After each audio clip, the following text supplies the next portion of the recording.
101.9 FM. My name is Fentuo. Tahiru Fentuo. Welcome to the show. We are on from now till 3 p.m. Proudly sponsored by Saw, talking all the biggest stories from the world of sports.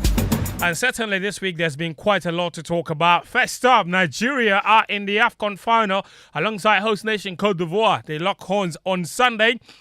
When Ghana won its fourth title in 1982, Nigeria only had one. On Sunday, they have the chance to equal the Black Stars record. When Ghana won the fourth title in 1982, Côte d'Ivoire had none. They've since won two and have a chance to go within one of the Black Stars since then. Conversely, well, the Black Stars of Ghana, we are back on licking our wounds. The GFA held a meet the press in Kumasi over the week, or within this week. I'm not sure what the highlights are really there. The only thing I picked up from it is that they have learned their lessons. What lessons have they learned? I have no idea. Maybe my guest in here will try and tell me. Did they give any indication from that meet the press that these guys know exactly what they're doing and that they've turned over a new leaf and they've accepted our state and are ready to take us to the next level? Because that's what we need to know. Certainly, there has to be an acceptance, and they say they are ready to take new ideas and listen to the press and listen to the people. Do you think they're listening to you? Now they're engaged in blocking journalists. Official accounts are engaged in blocking journalists who have dissenting views.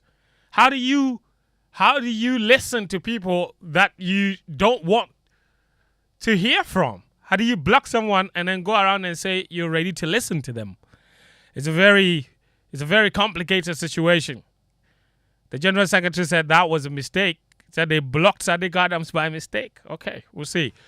But anyway, we'll pick the nuggets from that press conference, see if there's any indication of how they plan to move our football forward. Also, of course, we'll talk about that AFCON final, talk about how both teams made it there and who stands a better chance of qualifying to winning that trophy on Sunday. Daniel Koranteng is in Abidjan, so he'll be joining us with insights from there. Gary R. Smith is also in Abidjan. He'll be joining us as well from there with insights. So that's a lot of boots on the ground for Joy Sports as far as this AFCON is concerned.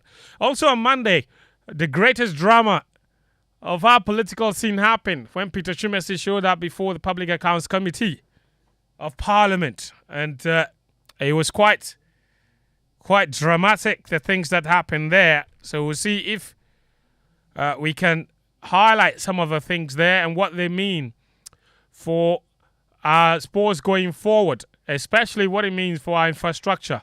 Now, the Africa Games is in exactly 28 days. Joy Sports has started our Africa Games series. If you follow that, we brought you a report from the Legon Sports Stadium, which will host the athletics. We've brought you reports from Boteman. We've brought you reports from the Accra Sports Stadium. Lots of you were not impressed. In fact, you were absolutely disgusted about what you saw there. Since then, work has resumed, and they're trying to put things in place to get ready for the Africa Games. What about Team Ghana's preparation? We sent a reporter to Cape Coast, where the minister went to assure them of their support. There was supposed to be facility testing on February 8th. This was Thursday. The local organizing committee was forced to postpone that because the facilities are simply not ready. Not even for the testing. 28 days to the competition. And now they've moved the testing to February 12th. Hopefully that happens. And February 12th, obviously, is in 3 days' time. It's in 3 days' time. That's on Monday. So hopefully that happens. There are issues regarding the organization. Transport. How do you intend to transport people between the Games Village in Legon and Boteman? The competition areas are all over the place. They're all over the place. Cape Coast will host football matches. The Cape Coast Sports Stadium pitch, you've seen it. Not great. The Teodosio hockey pitch will host hockey. Alisa Hotel will host chess. Bama Camp will host squash. It's all over the place. Legon Stadium will host athletics. Boteman will host 10 sporting disciplines. So the Africa Games conversation has to be had. And that's why here at Joy Sports, we will bring you a very special show just to put all the issues of Africa Games at one place. I can report. By the way, Sitso is here. Hi, Sitso. How are you? By the way, Al Hilal beat us 2-0 yesterday. You and who? In the Riyadh Cup. You and who? Anase. I'm a fan of Anase, but they beat us. Did you see the video of Ronaldo saying that I'm here, not Messi? Yes, he's here, not Messi. Why is he so obsessed with Messi? Why are the fans screaming Messi, Messi when he's playing? That's the way of getting under his skin. And I absolutely love that. And he's telling them, he also loves, he's telling them that he's the one there, not Messi. So they should go to MLS and watch Messi in Inter Miami finishing last in the but they saw him and started chanting Messi. It's not like we don't know that he's there. When Messi was in China, the Chinese were booing him when he came onto the pitch. But he didn't say, I'm here, not Ronaldo, did he? But he can't speak English. So he can't say that in Spanish. He can't say that. Maybe he said it right, I don't know. But he's in China. Why does he need English? What? He's in China. He doesn't need English. But Ronaldo was in Saudi. Why did he say it in English? It's the language he understands. So Messi could have said it maybe he said in it in Spanish. But you can't read. You can't read lip Spanish. But there's a Messi video where he's telling the fans, "Hey, Bobo, hey, Bobo." Is it? Oh wait, it's another player. Another Vegas.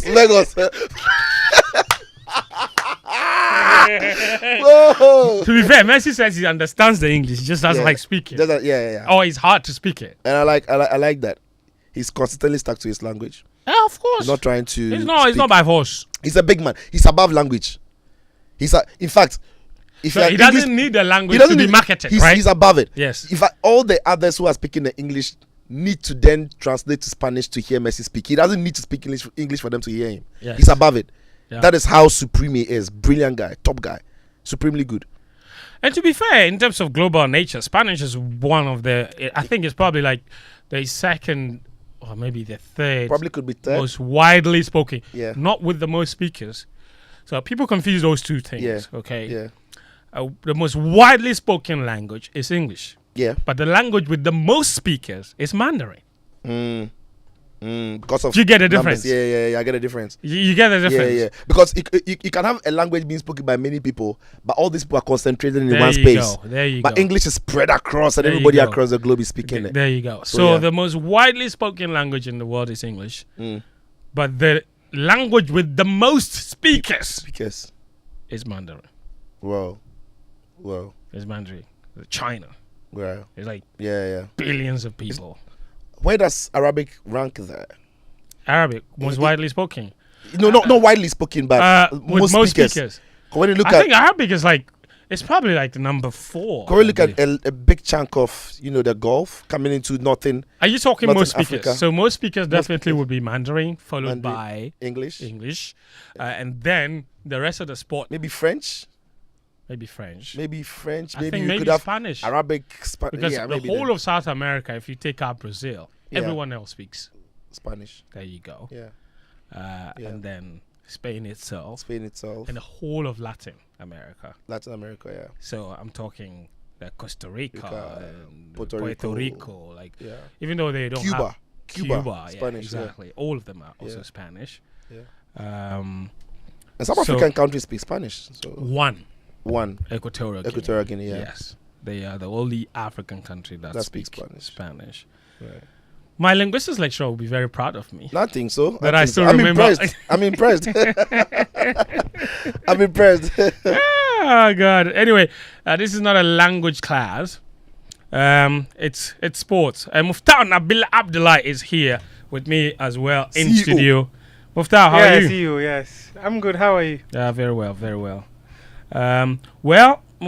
Here's the thing. I found a most spoken language. Yeah, and this one actually says English has overtaken Mandarin in widely total number of speakers. Okay, the Mandarin is second. Yes. So total number of speakers.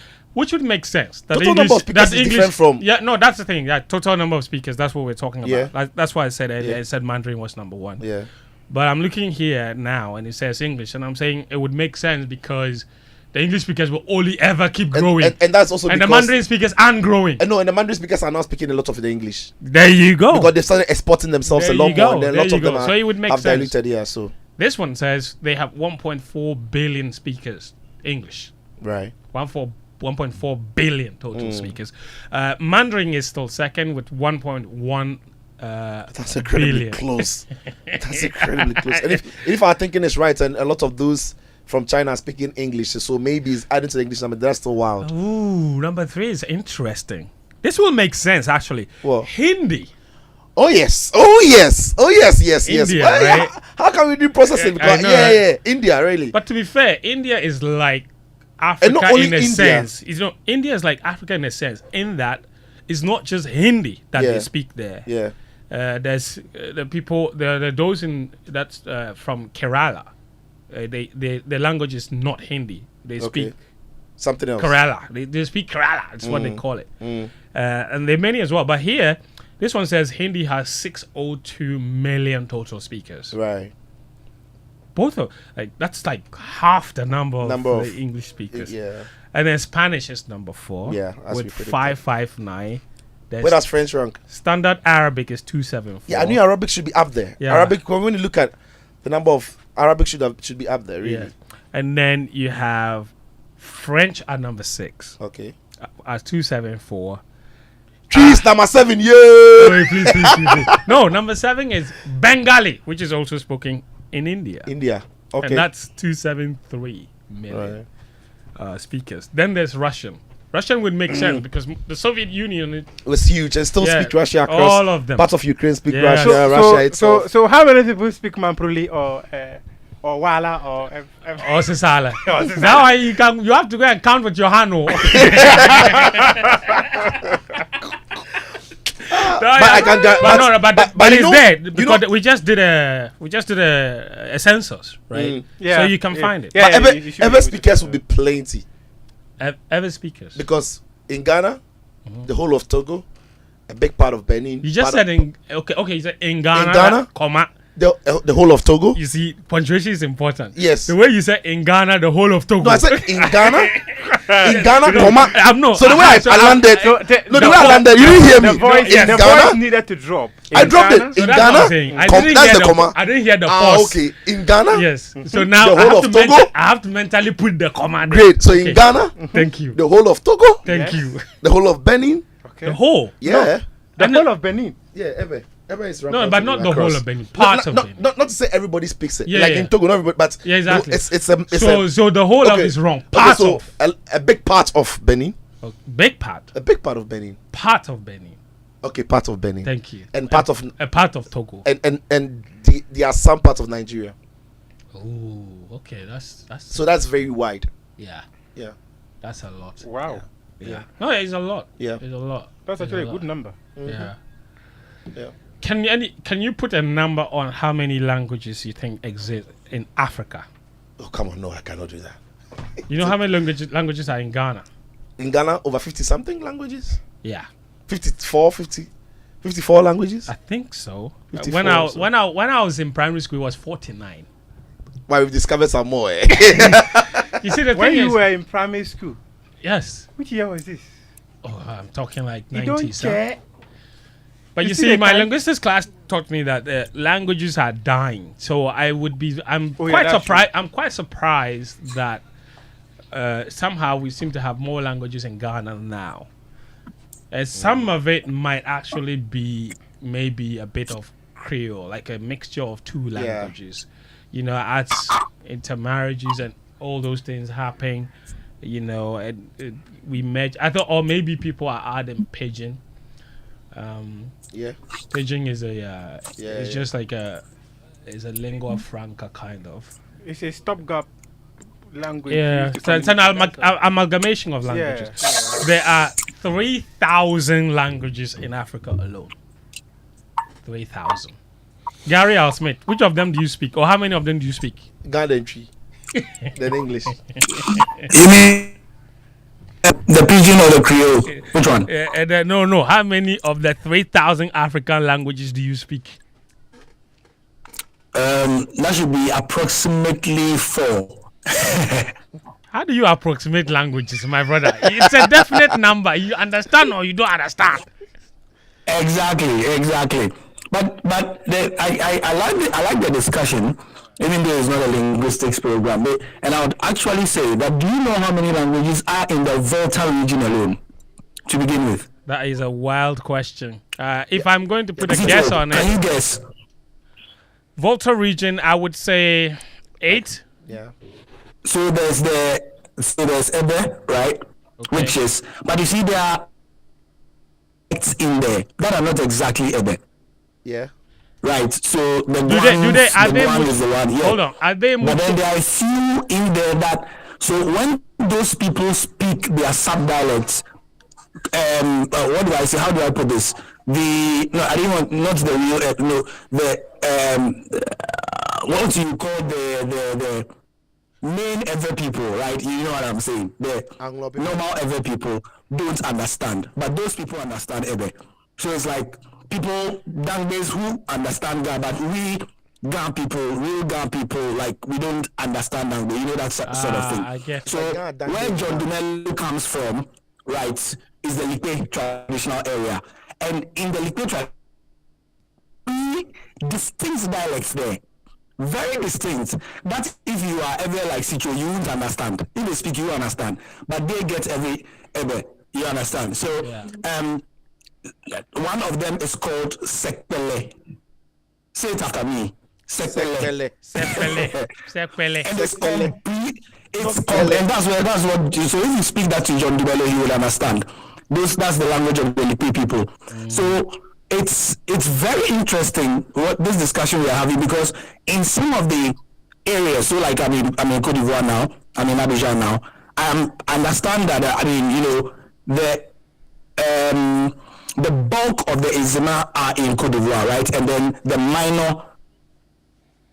But even within the Ezima, I learned only yesterday, that there are a few sub-dialects in the Ezima language as well. So it's all rather interesting, and I think that as Africans, what we have not done, and I came to this conclusion yesterday when I was watching Vladimir Putin's interview, and I'm sure you've seen it on social media. Look, what we have not done, as with many of our things, not just language, is we have not documented our languages. And so I saw a study by the UN, not UNFPA, one of these, not UNICEF as well, one of these UN agencies, about how African languages die faster on the average than European languages, and that because the Asians and the Europeans at least make an effort. They have whole universities that study the etymology, all those things about the languages, and at least try and document them, while we in Africa rely on passing it on from generation to generation, mother to her children, father to their children. And so if one patriarch or matriarch dies in a family, it is possible that he might take an entire or 2 or 3 generations worth of language along with them. And then you see that those of us who are left behind. So you see it a lot. I mean, I can vouch that Sitso, your ever is not elective ever. Just like me, I'm not an elective guy. I speak. Me, when I enter places like Jamestown and I enter inside Labadi, Osu proper, I soon realize, I can be speaking to a 15-year-old and I realize that Charlie, the guy they speak, it is a Polish guy. Because when I listen to Bonu FM, I feel like a learner. I feel like I don't even understand my own language. Yeah. No, let me rephrase it for you know guys. What I mean, guys. Yeah, when you tune into Bonu FM, you feel like an idiot. Charlie, it's crazy, man. When I watch Bonu TV as well. And these days, I have to give it to you. GTV is undergoing a massive transformation. But as a guy, when I or to Bonu TV and I watch the programming, there's a very deliberateness about. I don't know what they are doing there, but whatever they are doing is very, very nice. Like it's for me who has lived in the city and I've never lived in a village before. Rather unfortunately, I always tell my mother that it's something she didn't try with. I wish I had lived in a village. So when you guys, I've told you before, friends, when you guys are speaking and Muftawu are speaking about village life and Sadiq and Sadiq, I feel like, hey, Charlie, I've missed a lot, pal. Because I can be listening to some of these stations and they are talking about very typically Ghana things and I have no clue because I grew up in, freaking Roman Rage and Laboni and things like that. You see, that's like people. This is a child of privilege, who is looking down on his privilege. Get away. Let me just tell you a quick one. I came across an Enzima in Abidjan. He was called Momo. Yes. He was called what? Momo. Momo, that was his name. I guess how I met him.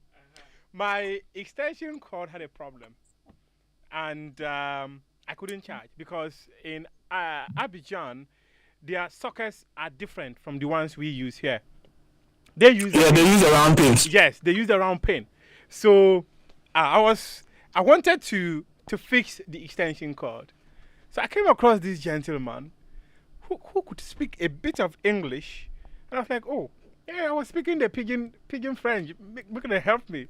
So he told me his name was Momo. I said, Momo? If you come to Ghana, I'm supposed to give you money when you mention Momo. He started laughing. In fact, he mentioned his second name. That was also something like this. That when he began telling me the story of enzymes and all that. He told me about the variety that exists even in the Enzima language. And I was like, oh, wow. Yeah. Though he was speaking a bit of broken English, I could clearly understand it. In fact, he used his money to fix my extension cord, change the cable, did everything for me for free. When I wanted to pay, he said, no, I should take it away because he's met a Ghanaian brother. Yeah. I mean, as for Africa, especially West Africa, we are the same people. Oh yes. We are exactly the same. Only people. broken apart by imaginary lines and different so-called official languages. You know how, I tell people all the time. You know how there's this perception that every Northerner speaks English. It's like Northerners speak English there. And in fact, now they've added Hausa to it. There's a perception that every Northerner speaks Hausa. Or that Northerners like speaking English. I'll tell you what. The reason is this. It is by necessity, not choice. So you see the way the North is. The North is populated by so many languages.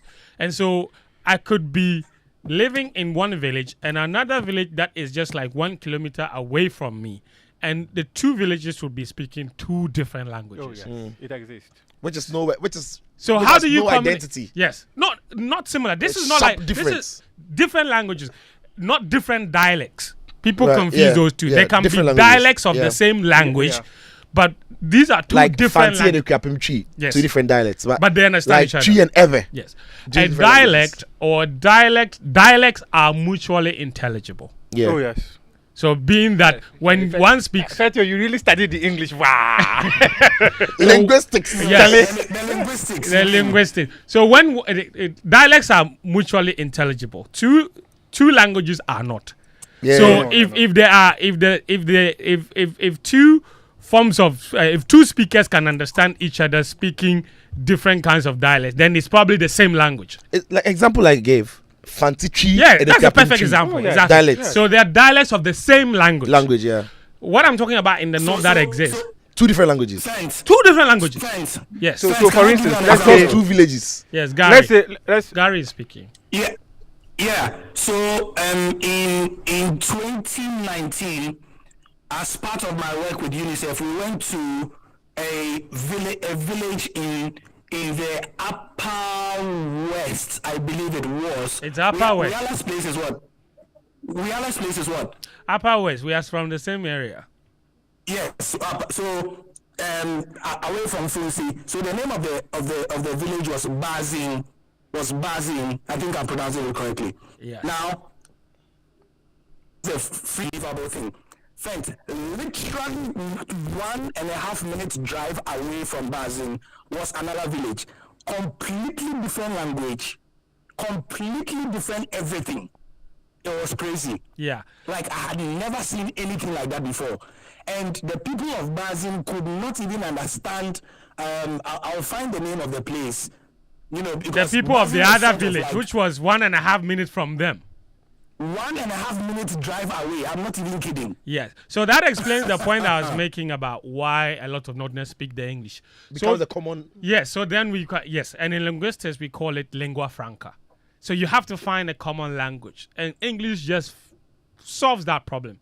So when we go to Wa and you pick a Trotsky going to Tumu, there are the Gatis inside.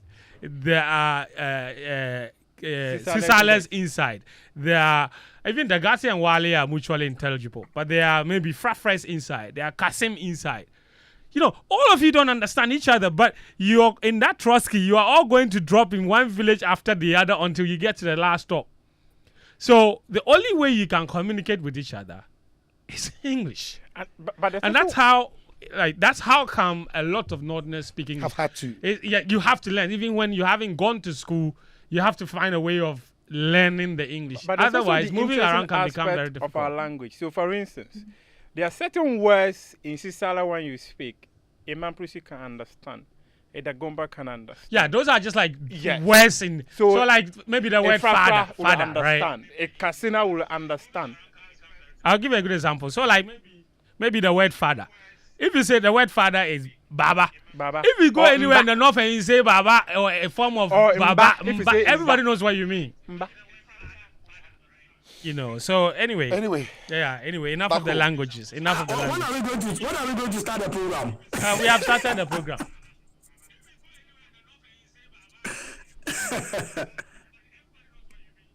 You know, so anyway, we've started the program. Gary, thanks for joining us.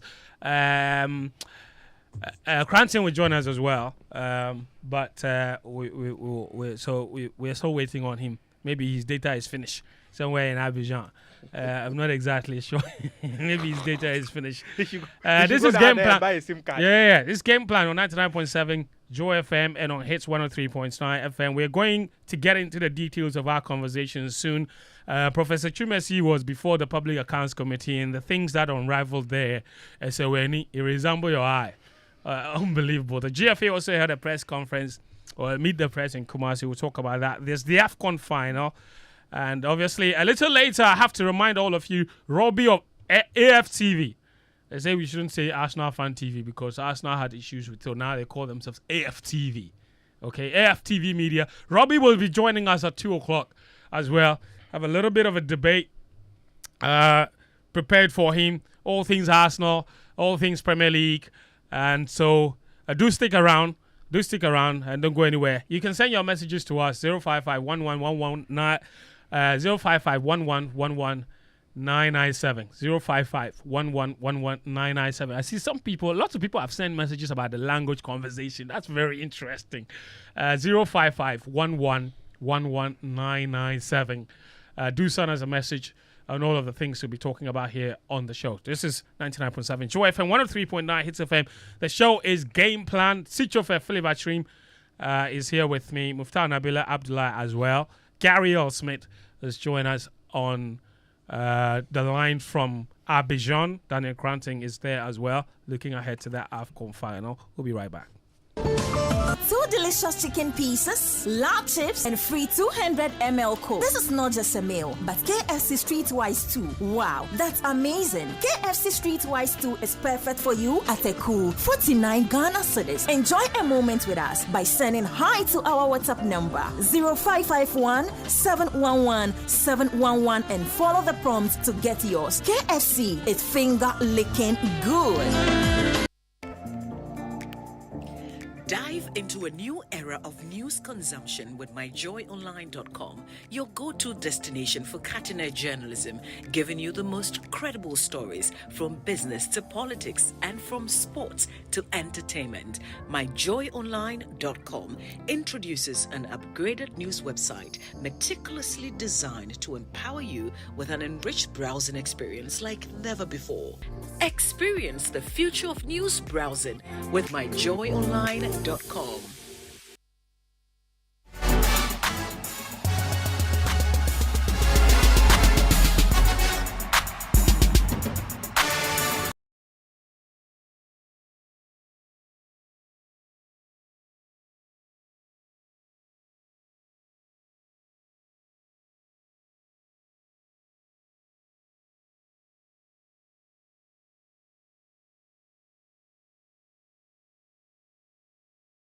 Joy FM also hits 103.9. The show is Game Plan. I'm very surprised that lots of you are enjoying that conversation. This message from Danny Ochri on Twitter says, Fentuo and Sitso are doing sports linguistics. They are tired of get a go, Moga. They do sports linguistics on Game Plan. I'm enjoying it though. Enough of NSA and Kurt, he says. This one also says, guys, the people in the Volta region who are not typical Evers are called Goans. Yeah, My mother comes from Logbatota and they speak Ekana. That's interesting. Wow. Yeah. You learn every day. That's wild. And this one says, I just say Emmanuel. He says, Messi's inability to speak English is also what set the tone for the language conversation on Game Plan. The GOAT effect. That's right. That's Ronaldo, man. That's right. And Basa for Life says, I didn't even know any of this. Very nice topic, he says. That's what you get on Game Plan, man. We are versatile like that too. People think the sports player is not good. Kofi Smart says, hey, simple question, but your man take enter Everland. Why? Quick. Quick.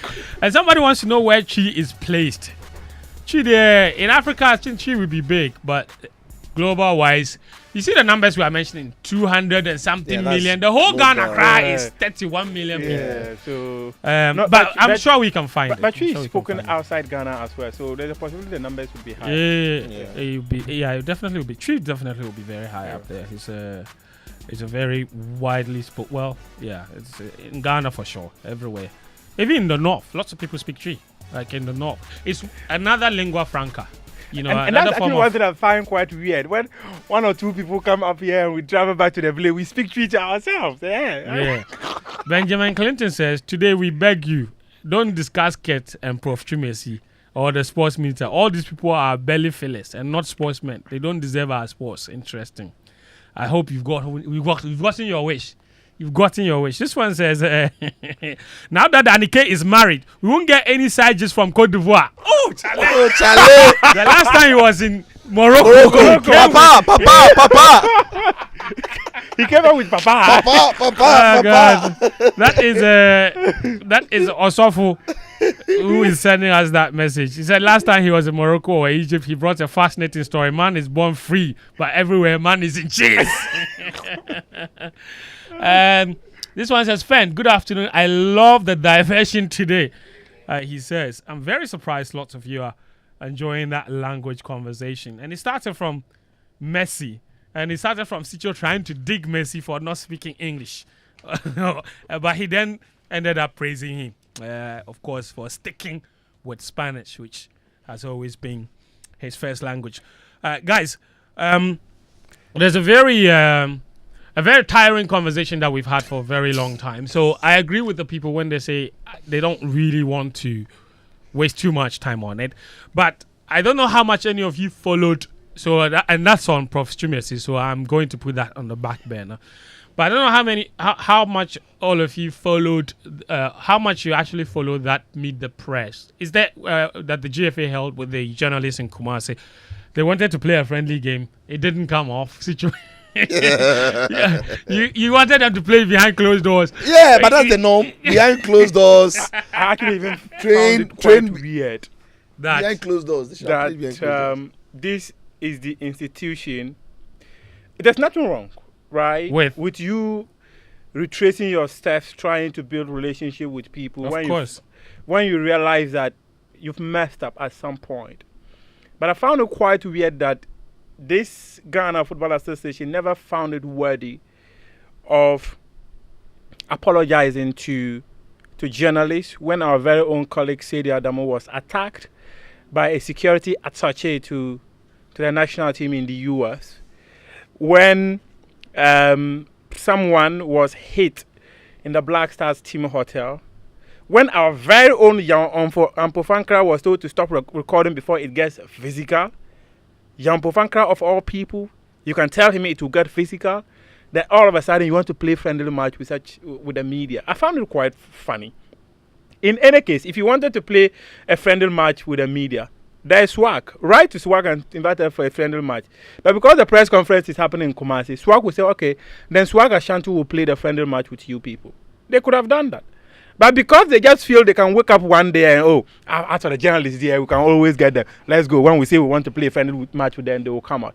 I found that quite disrespectful. If they really wanted, or if they really respected the media, there have been proper structures. And in fact, Kurt is work member, Prosper is work member, Randy, Henry, Archie.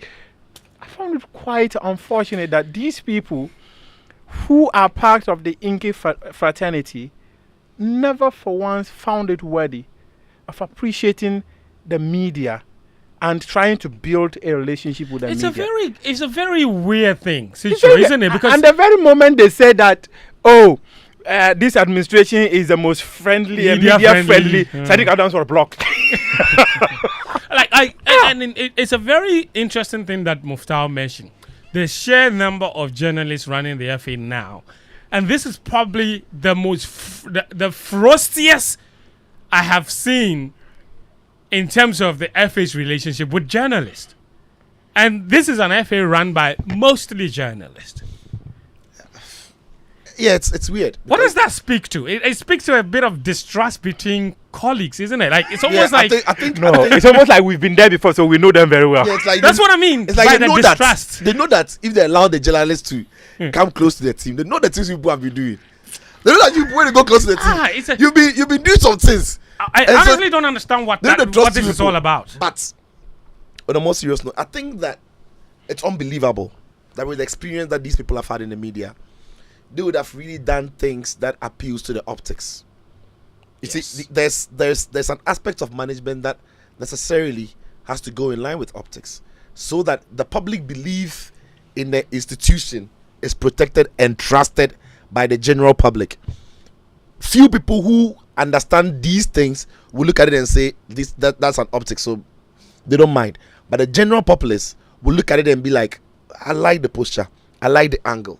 So when you're in the same hotel with Nigeria, and you didn't even plan to have the media doing some engagement with your players, as soon as you saw Nigeria do it, you should have straight away come up with something that resembles what Nigeria did. You could have just done something, but for them to be so blind to everything, to everything that people are complaining about. It's weird, really, because and the distaste in the media, it's weird. It's almost as if they are living on one planet, and the rest of Ghana is on another planet, and that for me is staggering, really. And meeting the press in Kumasi, I like the idea. Yeah, meeting the press. We've gone for this. It's been a disastrous AFCON. You want to answer questions, but I had a massive disappointment. And you see, on the back of what we had gone through at the AFCON, tying it to what we went through 2 years ago, it cannot be an accident. Quite clearly, something wasn't working. So if you're going to meet journalists 3 weeks after, or a couple of weeks, 2 weeks after the disaster, I'm thinking that you are coming there with a plan that gives us hope for the future. That's right. After all the talk that they did in Kumasi, there is nothing in there that suggested that we are going to change the way, take a different path, and get different results.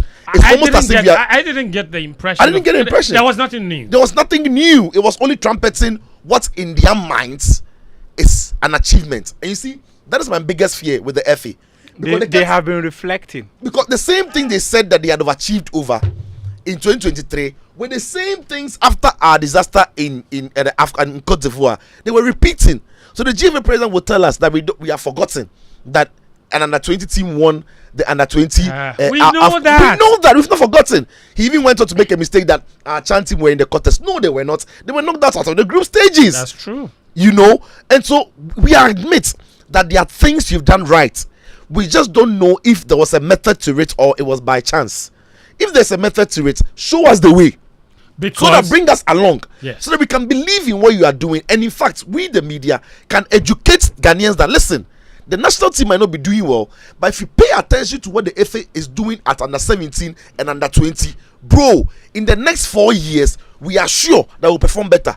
But because you've not taken us along, because you've not shown us what you are doing with 17, 20 and other teams, it's impossible for us to actually say that under 20 team that won the AFCON during COVID and couldn't make the World Cup was by any method. What was the method to it? That's the point. Absolutely. If there was, why have we not, and vibes. hold on. Yes. Why have we not had sustained success? And why have we not had a number of them, at least 2, Yes. graduate into our national team? Because I always say this, there can be accidental success, but True. there can never be accidental failure. Absolutely.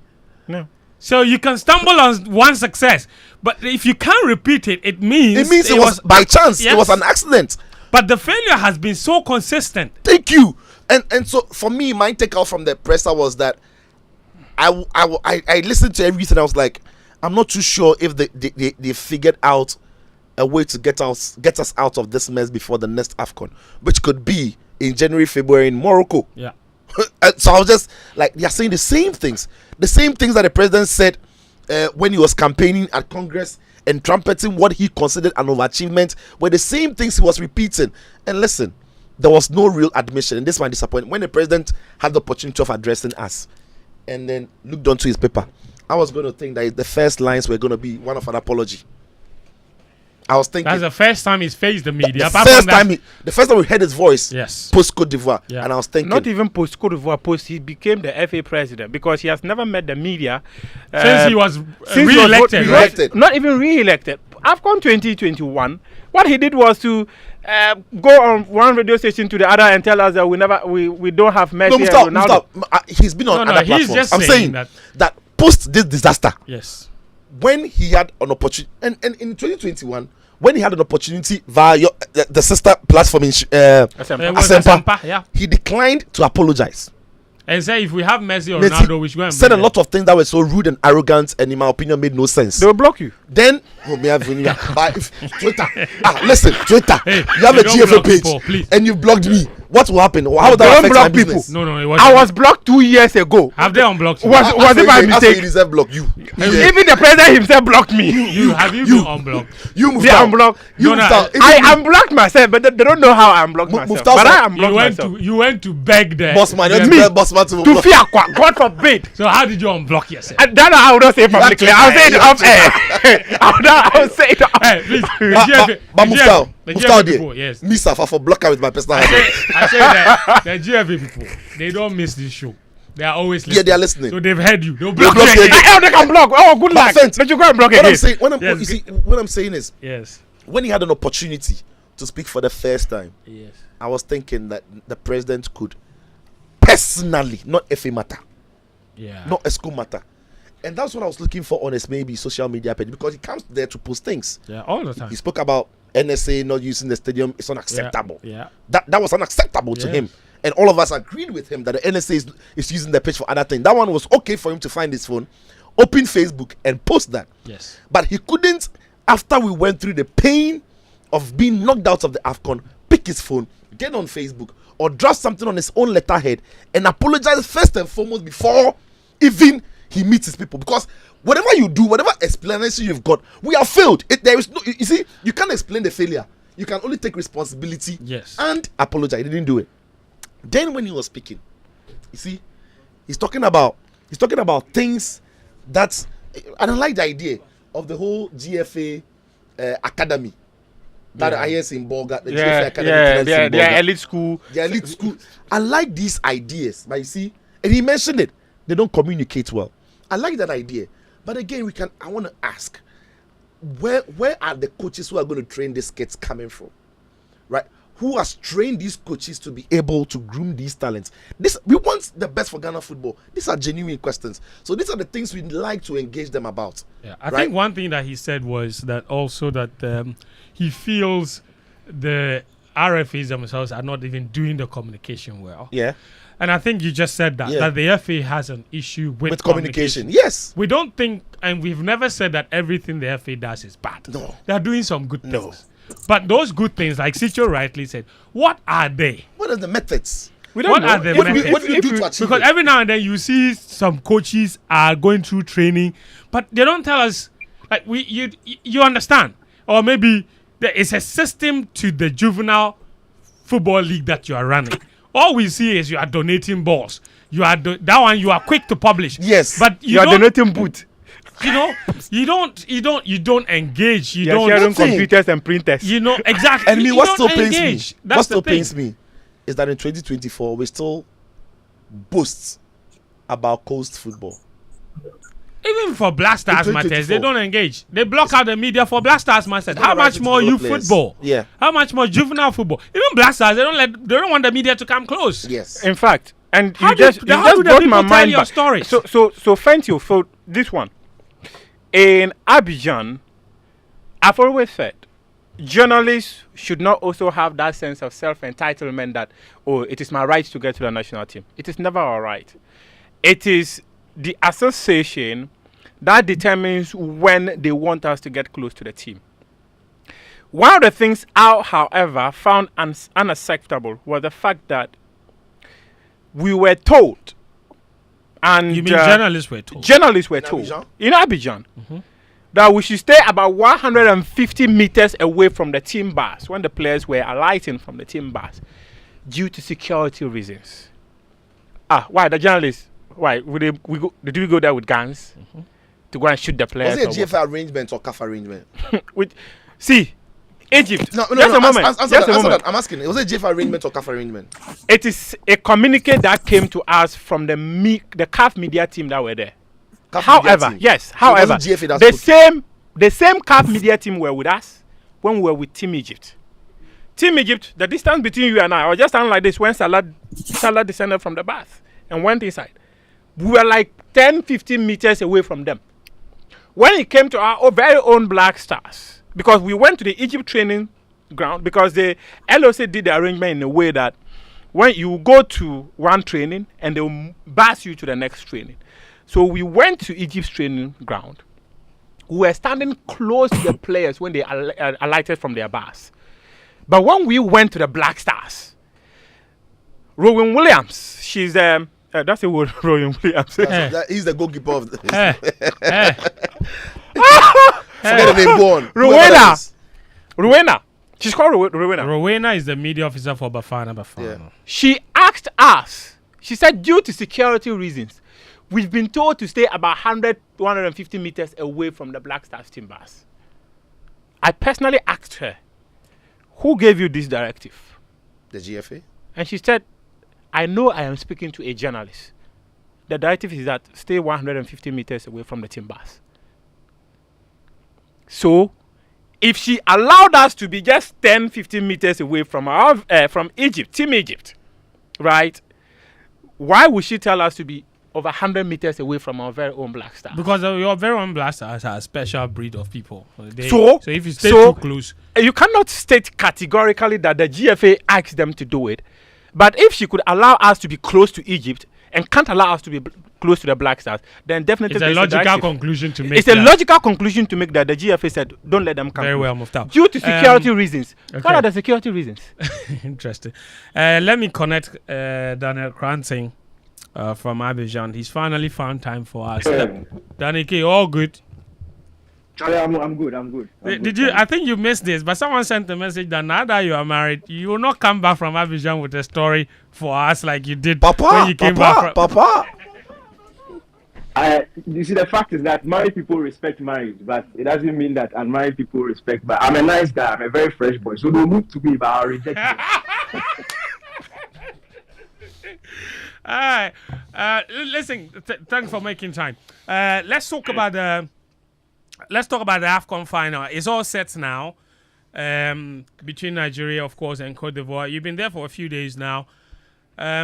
What is it looking like in terms of where the momentum is and what the feeling is like in both camps, and what should we expect on Sunday? I saw you were at that Cote d'Ivoire versus DR Congo game. The atmosphere was next level. I'm imagining that on the final day on Sunday, you would have to multiply that by 10 or by 1,000.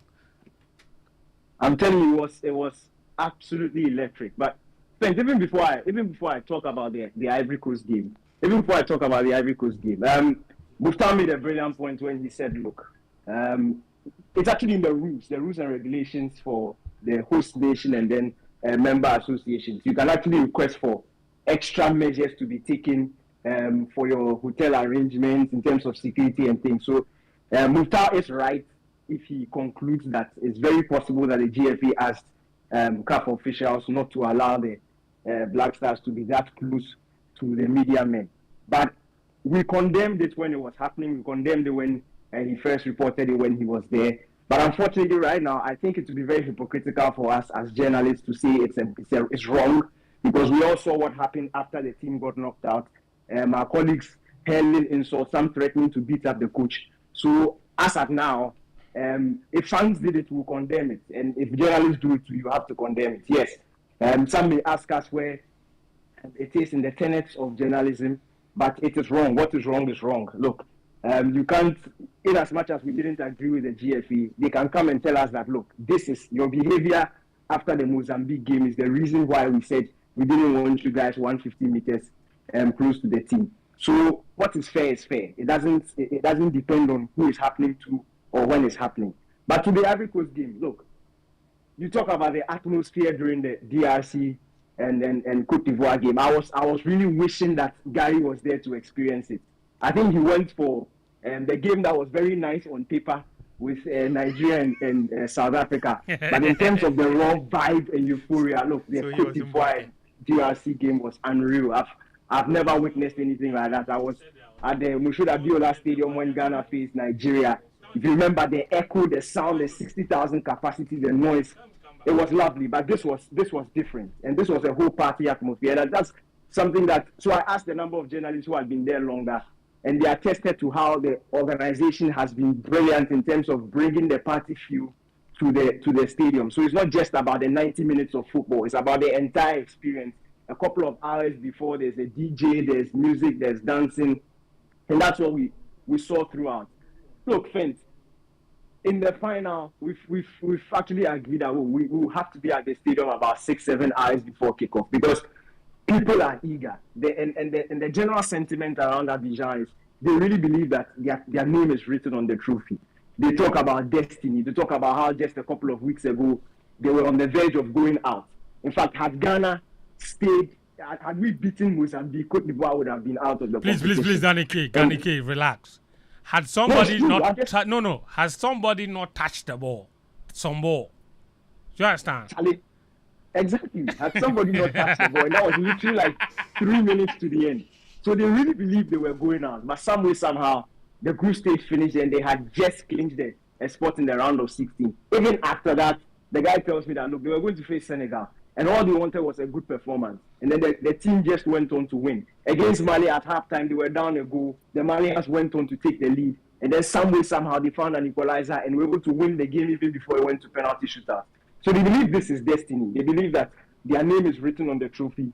And I even spoke to another colleague journalist who, and I was not talking to him as a journalist, I was talking to him as a fan. And he said, look, even the fact that it had to take the federation to sack Gasset, who is a foreigner, and bring one of their own. He says he feels like it is just divine that one of their own will take them to win this competition that is being hosted on their own soil. So when you look at some of these things, you can't help but that hope that they are able to do it. But on the other hand, also look, we have to credit the Nigerians. They've been brilliant from especially after the second game, a very difficult team to break down. You don't find a lot of chances against them, but then they also find a way to with their front two with Osimhen and Lookman, a fantastic partnership who always find a way to get the goals for them. So for me, I think it's a perfect final. And even if you go back to the official song of the competition, it's a collaboration between an Ivorian and a Nigerian, Yemi Alade and their Magic System. So it's like we knew before knowing that Nigeria and Cote d'Ivoire will go to the final, and for me, they have been the two best teams of the competition, of course. And it's only right that they find themselves in the final. Interesting, and I want to stay with the guys at Navision, Gary as well. Listen, Gary, listen. The Nigerians. And they're the ones that you are closest to. Like the conversation, basically, it's all about Nigeria being the better team, being the more disciplined team, being the more measured team. And it looks like on paper, when you look at everything around this Nigeria team, Daniel mentioned that the Ivorians think it's destiny. I think the Nigerians think their destiny is greater in this match.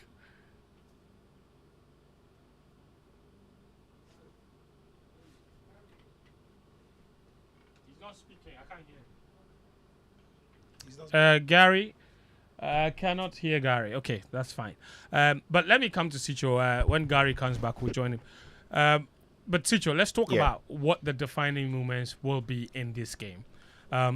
Nigeria have made it to the final playing not the most exciting football, just playing efficient football. They've averaged the least possession in this tournament. They've still made it to the final. They don't care. When they've needed their goalkeeper, he's come to the party. The whole conversation before that game against South Africa was he wasn't tested. And for the first time when he was tested, he stood up. Their defense, rock solid. The strikers, yes, Osimhen hasn't been scoring, but he's being a handful for defending, and he's being at the center of everything good that has happened. Lukman is being in the form of his life. The midfielders have been good. Is this it for them? Like, from everything that you've seen from both teams, what would it come down to? I think it's for Nigeria to lose, really. And I think it will come down to, for Cote d'Ivoire, it wouldn't be about how good their players are, because I just think that Nigeria have got a better group of players than the Cote d'Ivoire have got. What Cote d'Ivoire would have been riding on would be what Daniel was speaking about, all the non-football factors, the whole lack of being here, or the whole mystery of finding themselves in the final when everything was against them for many occasions. And Daniel has gone through all of that. But I think that when you put that game onto the pitch and you look at what Nigeria have got to offer against Cote d'Ivoire, it's got to be Nigeria's to lose. The one thing that Cote d'Ivoire would have for them would be that because they are hosts, they would have their fans absolutely rocking behind them. But they're coming up against a Nigerian team that throughout that team have got incredible personality. So one thing is for sure, they won't crash under that pressure of the fans. It's impossible for me to think that Nigeria will walk into that stadium, look at how those fans are behind Cote d'Ivoire, and crumble. The personality of Osimhen, it will be Trusty-Kon, Bassi, Ajayi, name them.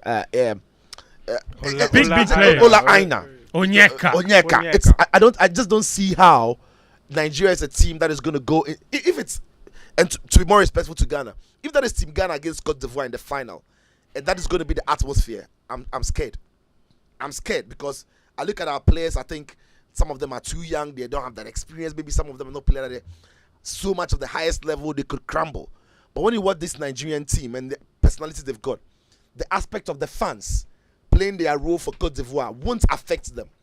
But more tactically, what we've seen of Cote d'Ivoire do now with the team that they've got is they're going to necessarily, I think they're going to play with a 4-3-3. And if what I think is right, this is how it's going to play out.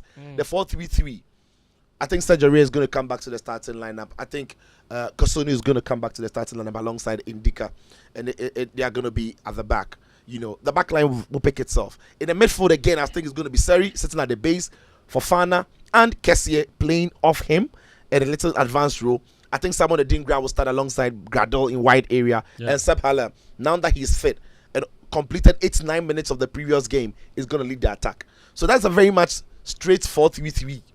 For Nigeria, though, they've been very comfortable in that 5 at the back and 4 in the midfield and 1 body up front. It's 5-4-1 for Nigeria.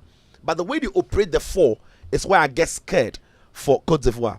Because Cote d'Ivoire has shown us that now their strength has become cross the ball to Seb Hela, and it can be dangerous. Ever since he got back into the team. And we saw it against Mali. Seb could have scored with a brilliant header, hit the woodwork, and didn't score. Against Congo, he had a free header, could have scored. He just took his eye off the ball and missed it. Then he scored with a cross coming into the box. So I think that is how Cote d'Ivoire their games look like. They are not creative from the midfield. They are creative from wide areas. Unfortunately for them, Nigeria have got some of the best defenders when it comes to 1v1 in the wide area. Ola Aina is brilliant in 1v1 defending. Sanusi has shown that he's brilliant in it because you don't get past him. No many wingers have gone past him. And when you do, even when you do, you're looking at Bassi is covering. so they've got what it takes, Nigeria, for what they've shown in this tournament, to stop what threats Cote d'Ivoire have shown that they can pose. And more importantly, even if you cross the ball, Trostekong, Ajayi, and Bassi are good enough in the air to deal with those balls, unless it is so pinpoint that it's impossible to deal with the ball that it comes to Sabhela.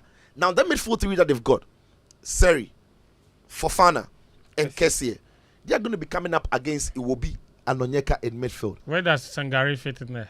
Sangari won't start. I don't think he starts. I think Michel Sari takes, and that was one of the things. Sangari, Kessie, Fofana, very similar footballers. Sari is the very different type who gives them a bit of control, recycles more, and gets the ball going, and they've used him well in that regard. But when you play that midfield three, Nigeria appear to have a midfield two in Iwobi and Onyeka. But hang on. The players who are supposed to be wingers in that Nigerian team have played as central midfielders. Basically. So Iwobi and Onyeka will sit as the base midfield as maybe two DMs. But on top of those two DMs are Ademola Lookman and Moses Simon. Who are not really playing like wide players, like typical wide players. Their starting positions are not wide. Their starting positions are inverted into midfield. So that creates a midfield box. And it is that midfield box that we saw Mali use against Cote d'Ivoire. And in the first 60 minutes or so, completely suffocated Cote d'Ivoire, and Cote d'Ivoire couldn't move. Somehow Mali lost it. But the signs were there that Cote d'Ivoire couldn't deal with that midfield box. And that's what Nigeria poses. And for Nigeria, you mentioned it, they don't want the ball. They will try and give a lot of the ball to Cote d'Ivoire. Meanwhile, Cote d'Ivoire are also not good on the ball. So it will be Nigeria winning the balls off Cote d'Ivoire and quickly transitioning.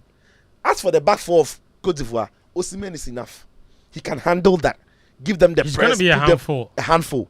And then Ademola Lookman, Moses Simon will get in there. So on paper, I think that Nigeria have got everything set to beat Cote d'Ivoire. And Nigeria have got the personality to handle the number 12 man who will be the crowd that Cote d'Ivoire are going to put on the show. So I think Nigeria, I think this is where all the luck and all the destiny talks ends for Cote d'Ivoire. Nigeria, for me, barring any unforeseen circumstances, are champions. Nigeria cannot win the AFCON. You remember the stats I was posting yesterday? In many of the finals, like since 2006, teams in the same group have reached the final 6 times. Right. Teams who have previously played each other in the same group. Have ended up in the final. In the final. 6 times. Since 2006. Since 2006. That's a lot of times. And guess what? Whoa, the team that always wins. That's a lot of times. The team that always wins the group game ends up winning the final. Apart from 2013 when it ended draw between Nigeria and Burkina Faso, and Nigeria won it in the final. The rest that won their group game ended up winning the final. Take me through them. How about 2006? No, take me through them. 2006, Egypt and then Cote d'Ivoire were in the same group. And they beat them again. Egypt beat Cote d'Ivoire 3-1. In the final, they won via penalty shootout. And which are the other ones? Okay, so we can go to 2013 AFCON. Nigeria and Burkina Faso. In fact, let's go to 208 in Ghana. Egypt and Cameroon were in the same group. Yeah. Egypt won the group game 4-2. Yeah. I remember that I was there in Kumasi. Okay. In the final, Egypt won 1-0. Right. Okay. Then in 2013, Nigeria and Burkina Faso, they were in the same group. The group game ended 1-1. But when they met in the final, Sunday Mba scored. Yes. Then came the 2019 AFCON. When we had Senegal versus Algeria, they were in the same group. Algeria beat Senegal 1-0 in the group stage. In the final, they beat them 1-0. Okay. So those are the numbers. You just mentioned 3, yeah? No, that's 4. No, there's 6. There are 6 of them. So I was waiting for the others. Because I'll just mention them off the cuff. I'll just mention them off the cuff. But I mentioned 6 games, but not 6 tournaments. No, I said since 2006. He's mentioned 6. No, he's mentioned. He's not since mentioned. 2006. Yes, he's not mentioned. He's mentioned the 06, Egypt and Cote d'Ivoire. Yeah. He mentioned 2013, Nigeria and Burkina Faso. He mentioned 2008, Egypt and Cameroon. And then he mentioned 2019. Okay, so now Senegal and Algeria. So it's level 1. Level 1. Okay, so this is it. The one. So let me just start. 206, right? We've mentioned that one. All of them. Which one is 208, we've mentioned that one. 2013, we've mentioned that one. Yes. And 2019. Yes. So now we are in 2023. Okay, so this is so 5 previous ones. Same teams have been in. Interesting. But I didn't even process that. But that is a very interesting one. That's a very interesting one. So if that is to go by, If that's anything to go by, chat and all. I'm talking. Oh, Charlie. No, but there's also one thing that we've not paid attention to. That since 2008, host nation has never been to the final except this year. So there's And when the host nation has been to the final, they ended up winning it. 2004, Tunisia, Egypt. yes, Back to back. 2004, 204, yeah. Tunisia, Egypt, They won it. 206. and then now. And now. So that chat too. Atsu. And so,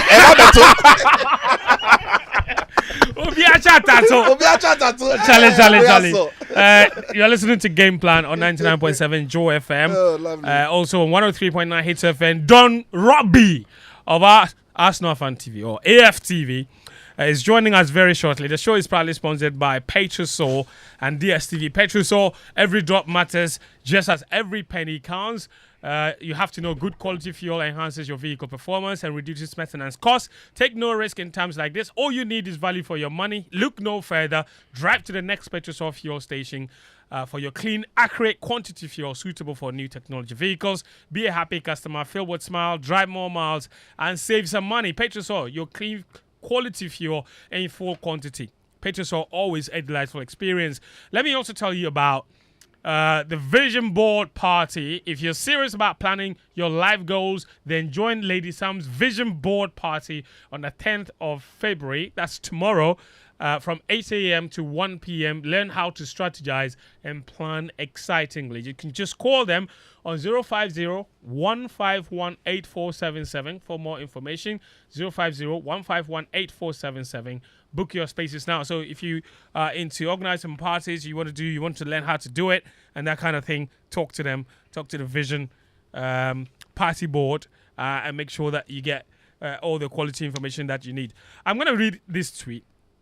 Atsu Tamakloe is dressed like Togbe here and he's joining us on the show as well. Atsu, Charlie, what's the occasion? Oh, Jaulation Day. Hey! Charlie, Jaulation Day is That's a good one. That's a good one. The Jaulation, complete with the whole hat and everything. Bro. The smock and the hat. the Jaulation before the Mapuka Jaulation. Yeah. On Sunday. Easy. Yes. I don't know why people want Nigeria to win this thing. Charlie, the thing. I'm No, still Nigeria guessing. can't win. They shouldn't win. That's the point. No, No, deep we down are they should be finished. on paper, bro. We are finished. I'm still getting a lot of messages about the language conversation. Actually, you missed. We had a very interesting linguistics class yeah, you here. missed that. Musbar Razak, he said, shout out to all the Kotokoli community. Hey! We also did the system Yeah, inside. inside. Yeah, Musbar. So I asked him where Kotokoli is spoken, and he says you can find that language in the OT region. Yeah. They have some in the Yeah. Volta, Yeah, yeah, and they have yeah. some in the north as well. Yeah, So so that is- I know in the OT region there is that. I know of the north. They are around Cherry Pony area and all Oh, that. that's yeah. nice. That's amazing. Yeah, amazing. The multiplicity and the variety of our culture, beautiful. Benjamin, he says, Muftawu Nabila, the name is spelled Momo, but it's not pronounced the same way. and we have some Ghanaian in Zima bearing such a name as well, he says. Oh, okay. Yeah, this is a Okay. message from Benjamin. He says, Okay, fence. Okay, finish reading the language. okay, and then he says, when you come to the Ga community, they speak the Ga and Dangbe, but we have different accents even in the Ga language. Yeah. No, Well, that one is a fence. dialect. Fence. Yes, yes. So Don Calito. Ah, yes. Don Oh, Calito. Donka. Don Don Calito. Callitus apparatus. He has sent a message that yes, so it's probably 6, right? Yeah. And he said that so the last one to make the 6 we're talking about is in the 1990 AFCON where Algeria beat Nigeria 5-1 in the group, and then in the final Algeria beat Nigeria by a goal to nil. There you go. So history chat NATO. I've got a message here from the taxpayer. He says, good afternoon, Fentuo, Tahiru, Fentuo. If you call me Abiba, I won't read your message. Jojo, can you open that message for me? He Is says, this Fentuo Abiba? yes, nice language discussion, he says. Okay, where is it? All right, not this one, the other one. Thank you. All right, he says, nice language discussion, and indeed, the language. Okay, let me continue. He says, good afternoon, Fentuo. Nice language discussion. And indeed, the language of Africans is fading out gradually. Did you know that some parents are paying some good fees for private teachers to teach their own local language? Yep. Yes, it's happening. Paying for the language they speak and that they could have taught their children themselves. Very sad. I won't comment on the NSA and GFA causing nothing. I won't comment on the NSA and GFA because nothing will happen to them based on previous happenings. Why is the NSA boss still at post? Does it mean the president who can disappoint him condones his actions? Okay, I think you mean the president who appointed him condones his actions. In any serious jurisdiction, this man would be found wanting by now, but we are in Ghana. All right. There's another message here. He says, "Hi, Fent. Good afternoon to you and your crew. Can we stop talking about GFA and Blaster? You see, people are tired. Yeah. People are really it's a tired. tiring conversation. He says, But we can't get tired. It says if we cannot sit down to think and develop a plan for sports to flourish, what prevents us from copying from other successful nations? The irony is every day GFA behaves as if there's nothing wrong with sports in our nation. Thank As you. for Ghana football, I'm done. This is from Dela. you. Or is it The Dale? lack of admission. You're not done. Yeah, Dale. Next time they get you angry, you will come back. The lack of admission. Yeah, Dale in Madrid. Let me read this message to you guys, right? This is a message from a journalist, and that journalist is Zach Lowe. And Zach Lowe is a UK-based journalist, right? I'm sure Gary Al Smith has worked with him before. Now, Zach says, and this is something that we've had, Zach basically says, let me find that tweet. He tweeted this, and I want us to pick on it. Zach Lowe is tweeted. It says, "When this AFCON is over, the Premier League should call up each of the tournament's referees and have them give the Premier League referees a seminar on how to use VAR without taking up 15 minutes to come to a decision and making yourself into the main characters." This is Zach Lowe, former BBC reporter, and basically saying something that a lot of people have pointed out at this AFCON. The officiating. It's been top notch. And Mamadou Haidara and his team, who is the CAF head of referees from Mali, they've done a brilliant job. Atsu, listen, the officiating at this tournament and this call, CAF should cash out. The Premier League should be calling them Howard Webb, and his people should definitely. This is not out of place because the referee in the Premier League is being in absolute shambles, especially when it comes to the use of VAR. The CAF or AFCON referees have shown that it's not that complicated. No, it's not. And you see, people are making these calls not because it is sexy at this point to say African referees are doing well. But for a long time, the incompetence of the referees in Europe has created this illusion that there is something wrong with VAR, which for me was unacceptable. What we have seen at this tournament is the excellent application of the technology in a manner that does not distort the pace of the game, in a manner that does not undermine the authority of the referee, in a manner that ultimately upholds the spirit in which the game is played.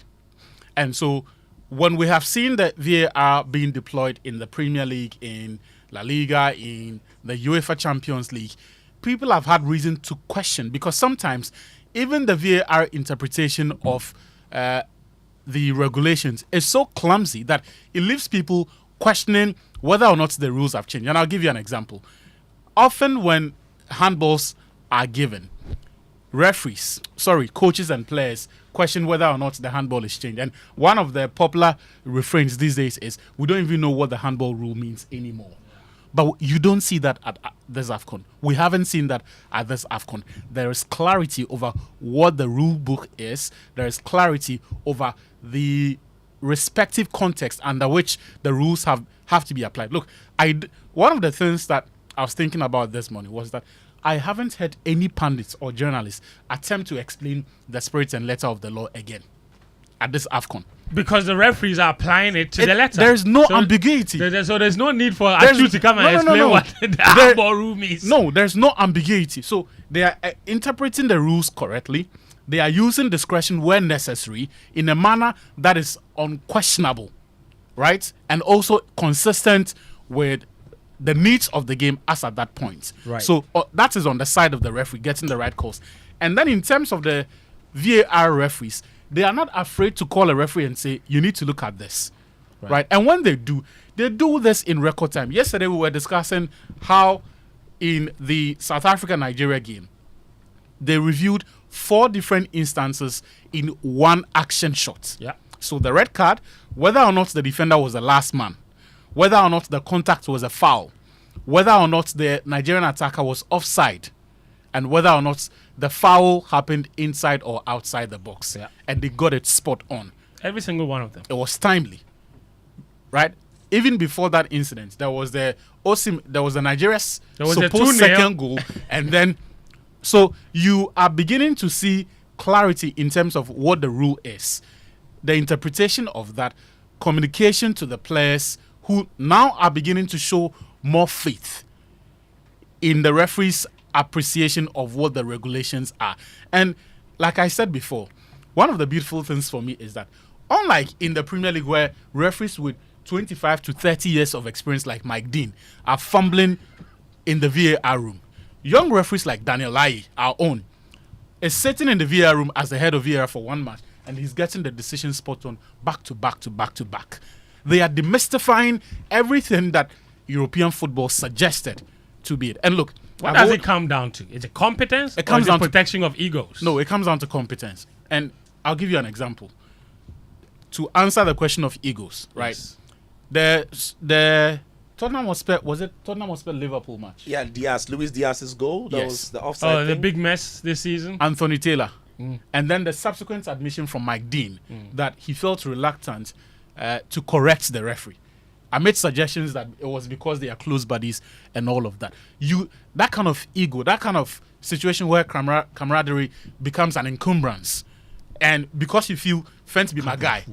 No, but that's what it is. So Fentuo be my guy. So even when he makes a mistake, I cannot correct him. It no longer exists because if you look at the referees that CAF is the pool Fentuo behave yourself.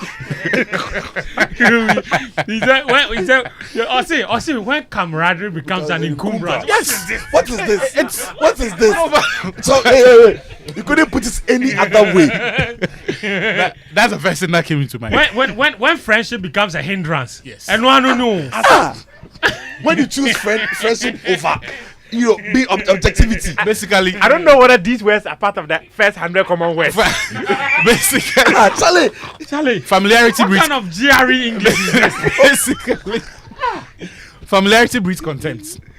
Thank you. Now we understand. Yes. And we haven't seen that at this AFCON because, bro, CAF has learned from its own mistakes. So when we've seen the referees appointed for the CAF Champions League and Confederation Cup, recently African Football League in the past, it's been from one block. So hard to play AS Massa and the referees are not from Algeria, coming from Congo. All of them are coming from Congo. It is easy for them to be compromised, but CAF has thought about that and said this time around we're going to pick referees from all over the place, right? And look, when it comes to football, the language does not matter so much as the language of competence. That is the language that the referees have been speaking. So they understand the game, the rules. They know how they apply and under what circumstance they are to apply this regulation. So look, CAF did not stumble onto this success by accident. This success is not accidental. They have shifted from the paradigm. They have changed the way they were picking the referees. And perhaps have taken these guys through every single training that is necessary. Because look, you could have isolated incidents of good officiating, right, or good VAR interventions. But when every single match, and I don't know, Sitso, help me. Yesterday you referenced the consistency in the VAR interventions. Yeah. I think the penalty Egypt had against Mozambique is a carbon copy of what Nigeria in the group stage got against Cote d'Ivoire, where the striker gets the first defender and attempt to kick the ball, kicks the player. When you put that side by side, it's almost like a replay. And it happened the day within 48 hours. This happened today. The next day, that how many times? And then the conversation, it was, in fact, when the second incident happened, anyone that watched the first one would have said, called back. If that was a pen. If that was a penalty. And I remember, in fact, on that day, it was your man Amokachi who was in co-coms. Yes. And he said that I saw that one against Egypt, and if that one was a pen against Egypt, this one is definitely a pen. It's a penalty. It's a penalty. And surely it was a penalty. So it's the consistency in application of the rules and the laws that is absolutely busting it at the AFCON. And how many times in Europe have we not had reason to question why the rules are applied differently to scenarios that look similar? Yeah. Very interesting. All right, so the officiating at the AFCON basically gets in some big props. I don't know how much Don Robbie has been watching the AFCON, but he's managed to join us here on the show from AFTV. Don, how are you, my friend? I'm good. I've been watching a lot of AFCON. Have you? Yeah. I've been watching a lot of AFCON. It's been good. I didn't get to watch enough Ghana though because they didn't last long. He had to drop that. He had to sneak that one. We are actually trying to forget that. He had to sneak slimy. Sorry. Oh, because Partey didn't come, so he didn't care. No, but I wanted you guys to do well. I think I was really shocked at how disappointing it was for Ghana. But it's been a great tournament, and to me, the most entertaining team has been Ivory Coast. Just the way they've just come from the dead. They have 9 lives, bro. They've got 9 lives, yeah. I think they might win it. You know, sometimes you just think a team, their name's written. Yeah. And I think they needed the drama to discover themselves in this tournament. Yeah. You know, you just walked into by the way, ladies and gentlemen, our special guest is in. This is Robbie Lyle of AFTV. Ladies and gentlemen, give it up for him. Thank you. Where's Kelechi? He's probably you're excited for Saturday, for Sunday for the final. So. Yeah. You've been here a couple of days. Where have you been? I've been to Kumasi. Yes. Yeah. How was that? Oh, it's beautiful. Yeah. Beautiful. We went there yesterday. We saw the Ashanti King. Oh, you met Atsu for? So it was that was amazing. And the day before that, we went to the Gold Coast. Yeah, Cape Coast. Yes. Yeah, and that was very emotional, very moving to go there and experience that. So we've been having a wonderful time. It's been great meeting lots of fans over here in Ghana. And I was just gearing up for the big one on Sunday. Yeah. The watch party. Yes, yes. So basically, that's what's brought you down here. But Fentuo, has he tasted jollof yet? Of course. He has. So the very first night I arrived, man, that was one of the first things to do. Oh, okay. So yeah. Have you had Nigerian jollof yet? I've had that before, yeah. Now you tell me, which one are you picking? Huh? He had the question. Now you told me. But you see. You've had Nigerian jollof. You know what, right? Yeah. They're both really. I have to sit on the fence. I keep saying this everywhere I go. I've got to be diplomatic because I have to go home. And you see, and the reason, and Kelechi is there waving. There are a lot of Nigerians that I know, right? So. Right, and they already warned me before I come. Right, so, but the jollof here is really nice, man. Really nice. Yeah. I think when I've had the Nigerian one, it's a bit more spicier. Is it? I think the one here is spicier with I don't know. It's got a little bit more flavour to it. I feel that the one in. So are you saying that Nigerian jollof is flavourless? I didn't say that. Stop that flavour. Stop it, yeah. Stop.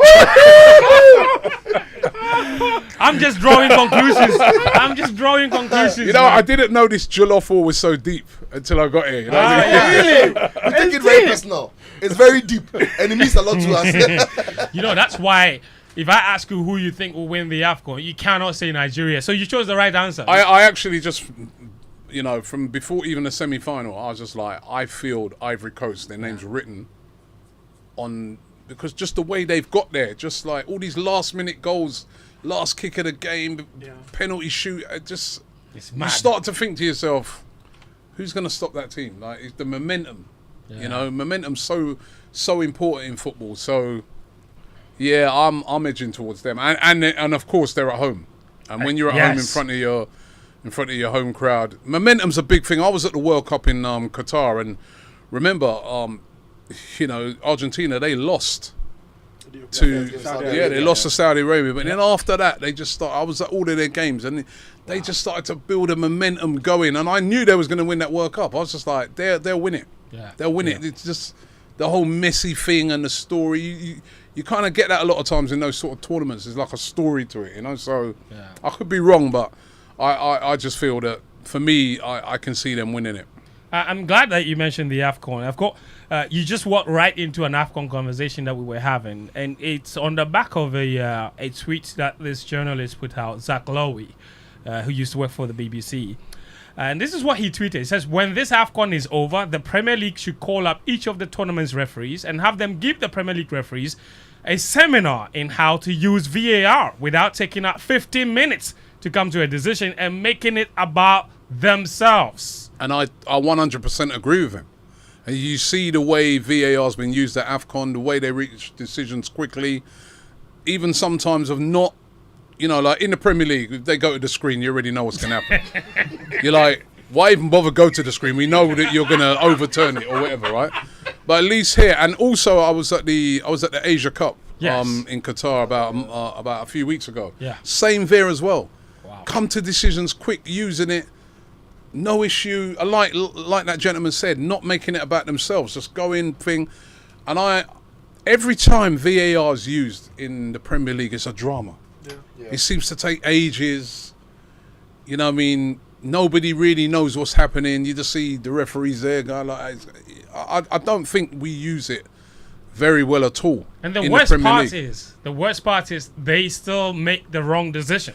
Well, that's it. If you that's take the worst part. If you take 15 minutes and you make the right decision, fair enough. But they make all the time is to get it wrong. Yeah, Arsenal been on the back of some poor VAR decisions. The one I really always think about was the Newcastle game. Yeah, where with the push on Gabriel. I mean, how can VAR look at that and say that is not a push? I just But what they do there, I feel that the referees, they're all friends, which they are. They all know each other. He was just making that point. No. It's an interesting way you said because of who just made that point. Sorry. he just No. Listen, right. I went to St George's Park before. That's in England, where that's where England train, and that's what they also do. Lots of seminars there for all the referees and that. And I remember I was there one day, right, for watching England training session. And all the referees were upstairs. All the Premier League referees were upstairs in a room doing a sort of seminar. And you see, they're all friends. They all know each other. Drinking beer and stuff. Yeah. So if you've got a decision to make, so you say for instance, you're the VAR referee. Yeah. Sorry, I'm the VAR referee. Yes. You're the referee on the pitch. You've just made a really poor decision. Yeah. Right. Yeah. I'm thinking to myself straight away, you know what? You're gonna expose him. That's my mate. That's my friend there, man. Boy, you know what? Let's say it wasn't clear and obvious. I'll stick with it. You know what I mean, to help you out. And even there was one of the referees who retired the other day, Mike Dean, who actually admitted that. Yeah. He said that there was an on-field decision, and he said the way the crowd was and that he didn't want to put his friend through that is what he said. So I just think the standard of what. I've always said the person who's in that VAR thing should just be nothing to do with referees. So it should just be an expert on analysing football who just comes to a cold decision based off the facts. And the law. And not, but these referees, I don't putting the profession and the law on the lines for his friendship. That's basically what you're doing. There's that, there's that. It's mentioned that they are all friends. You don't want your friend to look bad and all that. At the AFCON though, or at the Asian Cup, referees from different parts of the exactly. It's just about the job. You just want to look at the rule book. The rule book says that incident should be a red card, that should be a pen, that should be a foul, that shouldn't be that. And that's probably why we're getting better decisions in that way, because a person's looking at it and saying no, they've got that wrong. Yeah. Whereas, as I said, in other cases it might be like, well, he's got that wrong. That's my friend, man. Yeah. And I remember when Morocco played in the game that Morocco against South Africa. Yeah. Amrabat was the last man. He's going into a tackle, pushes his man. Referee gives him. He was already in a yellow card. Yeah. Referee gives him a second yellow and sends him off. Then VAR communicates to the ref, and referee says, "Amrabat, hang on, I've got something to check." Ref goes to VAR, and I'm sitting at home. I'm thinking, oh, maybe that's not a red. But referee goes to VAR, communicates with the VAR, sees the screen, comes back and tells Amrabat, sorry, it's not a second yellow card. It's actually a straight red card. And that was unthinkable. You don't see it anywhere. Because he had already been sent off. Yeah, and he was the last man. But you see, there's a difference in the punishment. Yes. Double yellow or straight red card. So he got back from VAR and said, I'm sorry, it's not a second yellow. It's a straight red. I'm like, I've not seen that anywhere. And that is proper. That's a scenario a friend in the VAR booth will easily overlook. Oh, it's already a red card. It's already out, so there you go. Yeah, no, I think they've used it really well. I mean, we've had cases in the Premier League where VAR have forgot to check things. That's happened with Arsenal as well, where they checked one decision and they said, all right, that's clear, but forgot to check the other things as well. Yeah. You know? No, I totally agree with what that guy said. That they've been using the VAR way better in AFCON. And we in the Premier League can definitely take some serious lessons from what I've seen. You know, qualify the lessons to be serious ones. No, serious, because it's, you know, it can cost you games. It's, you know what I mean? I've seen it. And the title. Yeah. And speaking of the title, Robbie, Arsenal are in a good position. You somehow found your way. Listen, over here, we have an Arsenal fan in this team. He's currently in Abidjan. I think Gary is on. Is Gary still on? Gary, are you still on? Okay. I can't hear Gary. But we have an Arsenal fan. He's over there. We make fun of him all the time because every time we see Arsenal on top of the table, there's always like this meme that comes out. It's like it's an elephant hanging on a tree branch. Yeah, I've seen that. I've seen that. It's definitely gonna come down at some point. But somehow it keeps happening. This season might be that season. Last season was supposed to be it. Didn't happen. This season again. What's the feeling like now among the fans? Is this gonna happen? Who knows? I mean, listen, I think it's still too early to say. You know, we had a great win last week over Liverpool, dominated Liverpool from start to finish in that game. We've played well on the whole this season, but we're still traumatised by those couple of results around Christmas where we lost to Fulham, we lost to West Ham. There were real shocks. But I think that Arsenal are in and around it, you know, and maybe it suits us to be in and around it rather than to be top. A little bit of the pressure's off of us, and we can kind of just stay there, stay in and around it, and try to be at the end, see if we can, you know, get past two, you know, huge juggernauts in, you know, and teams that experience in the Premier League of winning it in recent times in Liverpool and Man City. So it's going to be tough, because especially in the case of Man City, they've got quite a few easy games coming up. They've got all their big boys back in Haaland and De Bruyne, you know. It could come down to Arsenal need to go there and win. Wow. But this Arsenal team's showing a lot this season. I'm telling you, like, I remember before the Liverpool game, I was out the night before that game. There was this big boxing show in London, and I saw a load of Liverpool fans, and they were so confident. They were telling me 4-0, 3-0. But to be fair, it was also after they beat Chelsea, right? They just beaten Chelsea, but like I said to this Liverpool fan, we're not Chelsea. We're not Chelsea, right? So Chelsea's better. The Liverpool fans are going 3-0, 4. I go, yeah, hold on a minute. When we played you at Anfield, what was the score? Right. It was 1-1. So I go, if we came to your place, it's 1-1. I said, when we played in the FA Cup, you beat us 2-0. It's universally admitted by everybody that you got fortunate that day, because Arsenal missed so many chances in that game. I remember the game started, we had a big chance right at the start of the game. Reece Nelson should have just chipped the keeper. He should have done. It was easier to score than what missed. I said to him, you got fortunate that day, but well done, you won it. But to say, and you could still beat us because you're a great side, but to say you're going to come to the Emirates and win 4-0. And win 4-0. I go, you be confident there. You're being very arrogant, right? And then they came on the day, and I'm telling you, 3-1 flattered Liverpool. We should have beaten them by more. Saka there, straightforward head. So, and we beat Man City this season as well. People forget, we beat Man City twice this season. We beat them in the Community Shield. We beat them at the Emirates. So, this is a good Arsenal side. But I think we're very reliant upon key players have to be fit. You know, like for instance, if we could get Thomas Partey back have a good run with him before the end of the season. Him, Declan Rice in What's that his midfield. latest injury worry? What was his latest? I think he had a setback to the injury that he had. Right. So I have a question. I'm glad you mentioned Thomas Partey because I have a question there. Because at the start of this season, I couldn't believe that there was actually a consideration of Partey leaving, and there was a big group of Arsenal fans that really wanted him to leave. And you could see the conversation on Twitter. I remember when they went to the US without him, I broke that news that he was joining them and he wasn't going to go anywhere because I had conversations with people in his camp. But the whole summer, I was very confused about why that was even on the table at all. What is it with Arsenal fans and what's their feeling with Partey? Let me say, right, like Arsenal fans love Thomas Partey. Okay. They absolutely love him. He was one of our best players last season, if not the best, right? You probably say Saka, then he was probably next, right? He was brilliant last season.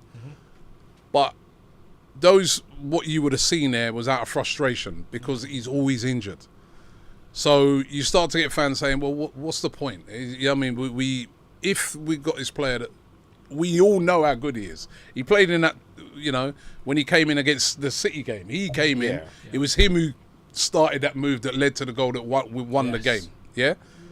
Then we haven't seen him since. It's not his fault. No player wants to be injured. But fans get frustrated. They start to think, well, we never see this guy. We may as well try and cash in and try and see if we can just get someone else in who will be fit and can play. And that's where it comes from. It doesn't come from Arsenal fans not liking Thomas Partey. When the guy's fit, he's one of the best players in our team, without a doubt.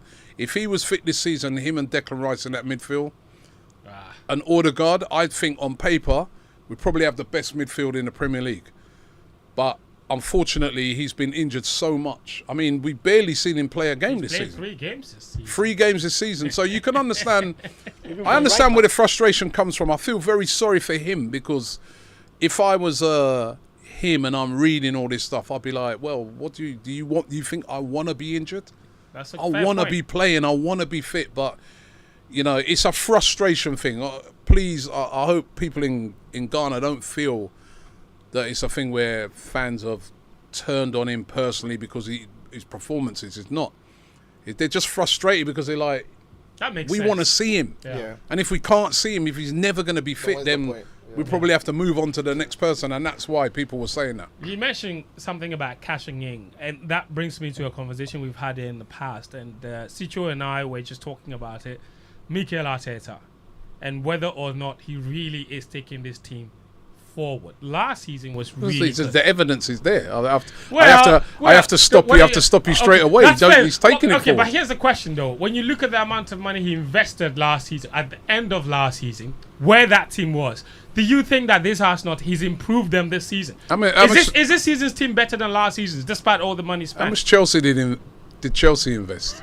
The Chelsea business has been a bad business, so it's bad business. Let's focus on Arsenal. It's easy to say bad business now, but they invested over $1 billion. There's people at the start of the season, right? If you rewind back and there's people saying, I feel Chelsea could mount a challenge this season. But Robbie, to be fair, I don't think anybody ever said Chelsea, despite all the money, I don't think anyone considered them. There was people saying that Man United would mount a challenge this season. They're nowhere to be seen. And then there were people saying, Arsenal, if they don't win the league, like last season, I say, if they don't win the league this season, it's done. They've got no chance in the future. This is their best opportunity ever because Liverpool are going to come back, Chelsea are going to come back, United are going to come back, City is still there, right? To be fair, City and Liverpool are back. And who's challenging again?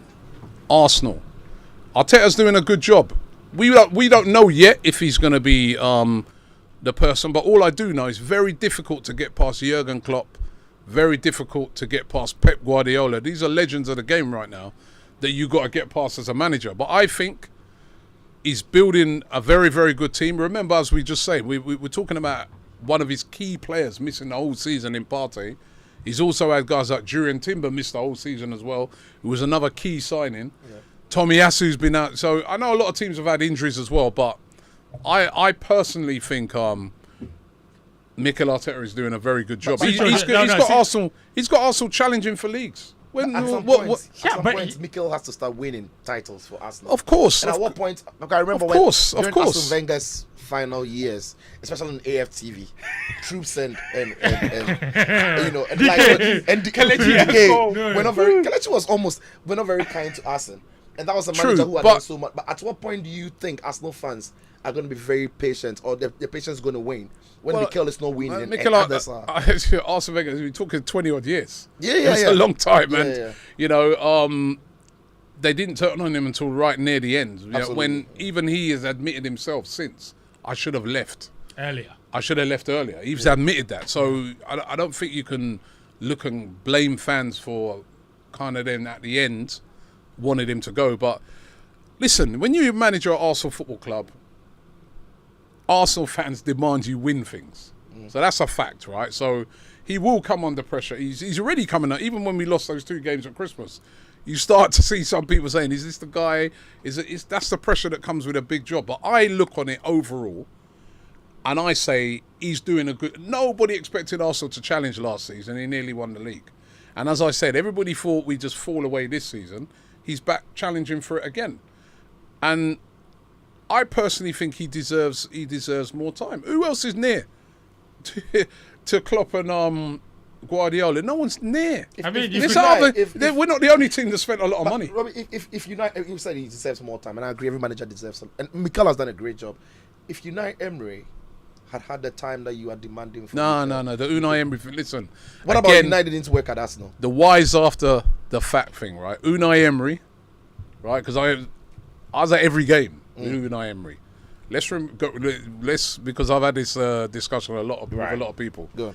Unai Emery, that season, before he got sacked, he should have got top 4. He didn't. He missed out. Top 4, he should have got easy. He missed out on that. We then went to the final of the Europa League, played Chelsea. I was there, all the way in Baku, got humiliated. 4-1. He was happy. Yeah? Right? You see Chelsea? He's a Chelsea fan. And he's telling me about money.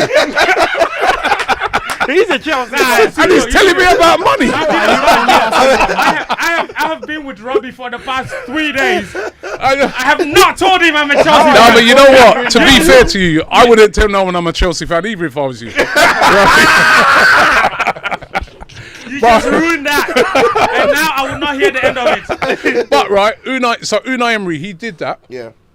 And they still didn't sack him. They said, no, we have to give him another try. And then we started the next season and we went on a horrendous run. We were losing game after game. He had to leave. I mean, maybe he's more suited to Aston Villa. And also, we don't know how it's going to turn out this season. Yeah. Because he started to have a few already dodgy seen the results. signs of- Yeah, look at the other night. Yeah. So it was right for us to get rid of Unai Emery at the time. I'm not saying he's a bad manager. But I think It just wasn't working. It just wasn't working. Wrong manager for Arsenal. All right, fair enough. But- Robbie, yeah. No, you were going to say something? I was just saying, but I feel Arteta, he deserves more time. He's doing a good job. Okay, fair enough. Let's talk about why you are here. On Sunday, something special is happening. You and Joseph. Where's Joseph of AGSM? By the way, how did you two meet? First of all, what are you doing here in Ghana? Well, I'm here in Ghana I'm here for the watch party.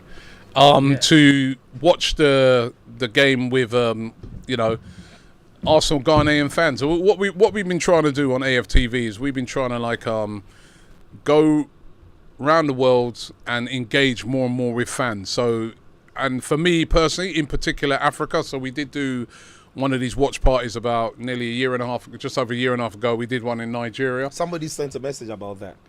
Yes. Yeah, we did one in Nigeria. It was brilliant.